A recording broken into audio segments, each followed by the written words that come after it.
এবার অন্তর্বর্তীকালীন সরকারের বিরুদ্ধে ষড়যন্ত্রের অভিযোগ আনলেন রাষ্ট্রপতি মোহাম্মদ শাহাবুদ্দিন। গতকাল গণমাধ্যমকে দেওয়া এক সাক্ষাৎকারে তিনি জানান, গত ১.৫ বছরে অন্তর্বর্তীকালীন সরকার কর্তৃক বারবার অপমানিত হয়েছেন তিনি। তাছাড়া রাজনৈতিক বিভিন্ন মহল থেকে নানাভাবে তাকে অপসারণের চেষ্টা করা হয়েছিল। অন্তর্বর্তীকালীন সরকারের আমলে রাষ্ট্রপতিকে সাংবিধানিক দায়িত্ব পালন করতেও বাধাগ্রস্ত করা হয় বলে অভিযোগ করেন তিনি। ১.৫ বছরের এই লম্বা সময়ে রাষ্ট্রপতি হিসেবে বিদেশ সফরের আমন্ত্রণ পেলেও সরকারি সিদ্ধান্তের কারণে তাকে যেতে দেয়া হয়নি। এমনকি কিছু ক্ষেত্রে সরকারি চিঠি তৈরি করে তার স্বাক্ষর নেয়ার চেষ্টা হয়েছিল বলেও তিনি মন্তব্য করেন। তাছাড়া রাষ্ট্রপতি গণমাধ্যমকে জানায়, তার রাষ্ট্রীয় অনুষ্ঠানে অংশ নেওয়ার সুযোগ সীমিত করা হয়েছিল। বিভিন্ন দেশের আমন্ত্রণ বা আন্তর্জাতিক অনুষ্ঠানে অংশ নেয়ার বিষয়ে তাকে অবহিত করা হয়নি, যা সম্পূর্ণভাবে সাংবিধানিক শিষ্টাচারের পরিপন্থী, যার কারণে তিনি পররাষ্ট্র মন্ত্রণালয়ের কিছু আচরণের সমালোচনা করেন এবং এ বিষয়ে একটি চিঠিও দেওয়ার কথা জানান। কিন্তু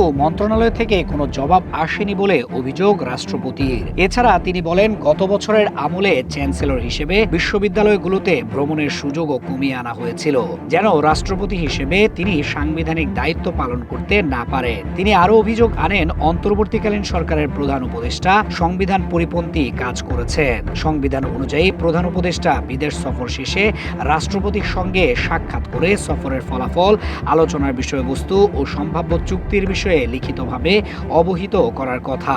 অথচ গত ১.৫ বছরে প্রধান উপদেষ্টা ১৪ থেকে ১৫ বার বিদেশ সফর করলেও একবারের জন্য তাকে কিছু জানানো হয়নি, এমনকি সাক্ষাৎও করা হয়নি। রাষ্ট্রপতির দাবি, আগের সরকার প্রধানরা এই রীতি অনুসরণ করলেও অন্তর্বর্তীকালীন সরকারের প্রধান উপদেষ্টা তা করেননি, এমনকি সৌজন্য সাক্ষাৎও করা হয়নি। রাষ্ট্রপতি আরও বলেন, নির্বাচনের আগে যুক্তরাষ্ট্রের সঙ্গে যে সর্বশেষ রাষ্ট্রীয় চুক্তি সম্পন্ন হয়েছে সেই বিষয়েও তিনি সম্পূর্ণ অজ্ঞাত ছিলেন। তার মতে, এ ধরনের রাষ্ট্রীয় চুক্তি ছোট বা বড় যাই হোক না কেন, রাষ্ট্রপতিকে অবহিত করা সাংবিধানিক বাধ্যবাধকতা, যা সম্পূর্ণভাবে অগ্রাহ্য করেছিল অন্তর্বর্তীকালীন সরকার। তাছাড়া তিনি অসাংবিধানিক উপায়ে রাজনৈতিক বিদ্বেষ থেকে তাকে রাষ্ট্রপতি পদ থেকে উৎখাত করার ষড়যন্ত্রের কথা তুলে ধরেন। রাষ্ট্রপতি বলেন, তার বিরুদ্ধে আন্দোলন ও বিক্ষোভ হয়েছে, এমনকি বঙ্গভবন ঘেরাওয়ের ঘটনাও ঘটেছে।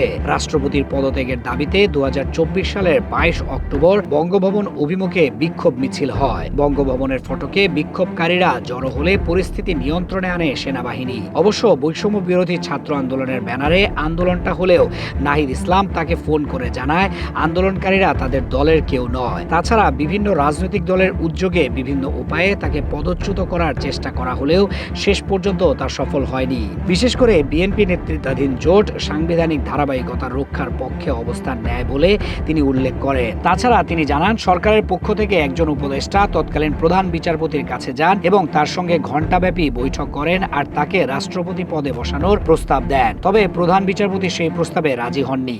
তিনি স্পষ্ট করে বলেন, তিনি নিজে একটি সাংবিধানিক পদে আসীন এবং রাষ্ট্রপতি হচ্ছেন সাংবিধানিকভাবে সকলের ঊর্ধ্বে। তার দৃঢ়তায় সেদিন এই অপচেষ্টা ব্যাহত হয়। অন্যদিকে ৩ বাহিনীর প্রধানের ব্যাপারে তিনি বলেন, তারা এই ষড়যন্ত্র রুখে দিতে সবসময় পাশে ছিল।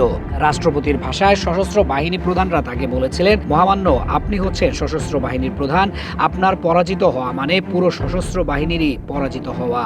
তাছাড়াও ক্ষোভের সাথে তিনি বলেন, রাষ্ট্রপতির পক্ষ থেকে যেন কোনো প্রেস রিলিজ না যায়, সেজন্য তার প্রেস উইংকে সরিয়ে নেওয়া হয়, যেন তিনি কোনো বার্তা প্রচার করতে না পারে।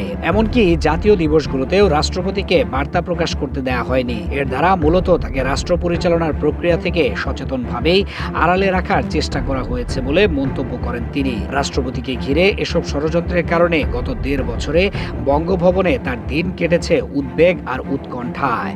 তবে তিনি মনে করেন, সংবিধানের প্রতি আস্থা, মানসিক দৃঢ়তা ও কঠোর মনোবলই তাকে এই দুর্দিন অতিক্রম করতে সাহায্য করে।